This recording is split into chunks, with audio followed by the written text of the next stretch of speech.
नमस्कार दोस्तों, आज का वीडियो में बताऊंगा कि डायनासोर की अंत कैसे हुई, किस प्रकार हुई और किस कारण हुई थी। इसी से रिलेटेड जानकारी बताऊंगा, तो बने रहे मेरे साथ। और मेरे चैनल को सब्सक्राइब नहीं किए हैं तो मेरे चैनल को सब्सक्राइब कर लीजिए और बेल आइकन को दबाना नहीं भूलिएगा। तो चलिए जानते हैं कि कैसे डायनासोर की अंत हुई। आज से करोड़ों साल पहले इस धरती पर डायनासोर के राज हुआ करता था। हम जिस धरती पर आराम से रह रहे हैं, कभी यहाँ पर विशाल दैत्याकार डायनासोर की चीखें गूंजती थी। तब तक मनुष्य को नामो निशान नहीं था। यह डायनासोर कई प्रजाति के थे। इनमें से कुछ शाकाहारी थे तो कुछ मांसाहारी, तो कुछ डायनासोर शांत स्वभाव के थे, तो वही कुछ डायनासोर बहुत हिंसक और खतरनाक भी थे। उन समय के सबसे सफल जीव थे। लेकिन फिर अचानक क्या हुआ, वो कौन सी घटना थी कि डायनासोर की नामो निशान मिटा दिया। इसे जानने के लिए करोड़ों साल पीछे जाना होगा और डायनासोर के अंतिम दिन को करीब से देखना होगा। तो आइए चलते हैं आज से लगभग 6.5 करोड़ साल पहले। धरती का रूप रेखा सामान्य था और चारों ओर सूरज की रोशनी बिखरी हुई थी और चारों तरफ डायनासोर की चिल्लाने की आवाजें गूंज रही थी। यह डायनासोर आराम से धरती पर जीवन बिता रहे थे। तब आज से करीब 10 करोड़ साल पहले इसकी किस्मत लिखा चुकी थी। आज से लगभग 10 करोड़ साल पहले एक छोटा एस्टेरॉयड का टुकड़ा जो शुद्ध अंतरिक्ष से आ रहा था, वो पृथ्वी से 20 करोड़ मील दूर मंगल और बृहस्पति के बीच बने शुद्ध ग्रह के बीच में घूम रहे एक छोटा एस्टेरॉयड से जा टकराता है।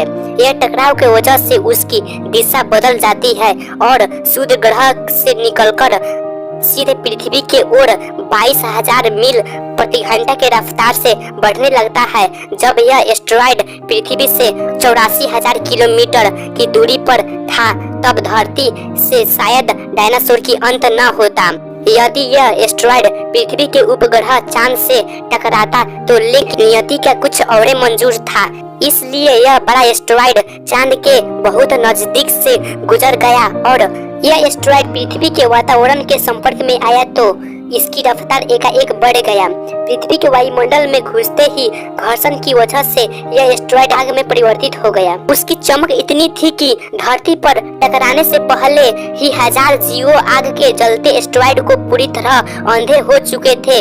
यह जीव उस उल्का को देख नहीं पा रहे थे, लेकिन वह भयानक गर्मी को महसूस कर रहे थे। कुछ ही क्षण में वह एस्टेरॉयड धरती से जा टकराता है और लगभग 35,000 डिग्री सेल्सियस की ऊर्जा को भयानक विस्फोट होता है और इसकी टकराव लगभग 10 हाइड्रोजन बम के बराबर था। यह विस्फोट इतनी शक्तिशाली था कि इसकी टकराते ही धरती के लाखों टन धातु अंतरिक्ष में चली गई।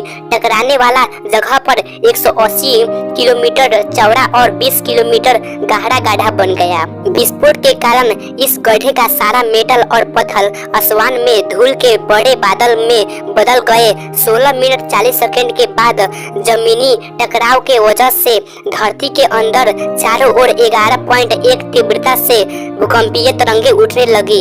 इस वजह से समुद्र में सुनामी आने लगी। सभी ज्वालामुखी फट गए। धरती के तापमान 200 डिग्री सेल्सियस था। नर्क जैसा धरती बन चुका था। इस महाविनाश में उड़ने वाला डायनासोर इस जमीनी खतरे से बच निकले थे, लेकिन यह तो महाप्रलय की बस शुरुआत थी। विस्फोट की वजह से लाखों टन धातु अंतरिक्ष में गए थे, तो ग्रेविटेशनल पुल के कारण ठीक 40 मिनट बाद आग की गोली के रूप में बरसने लगा।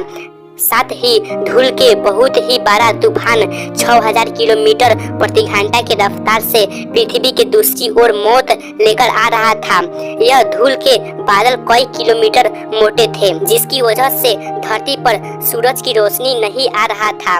पृथ्वी पर रोशनी न आने की वजह से पेड़ पौधे सारे सूख गए थे और पूरी डायनासोर की अंत हो चुकी थी। लेकिन मैमल की प्रजाति गिनतियों बच निकले थे। जीने के लिए वह मैमल कुछ भी खाने लगे। इसी से हम लोग विकसित हुए। यह वही मैमल्स है जो हमारे पूर्वज थे।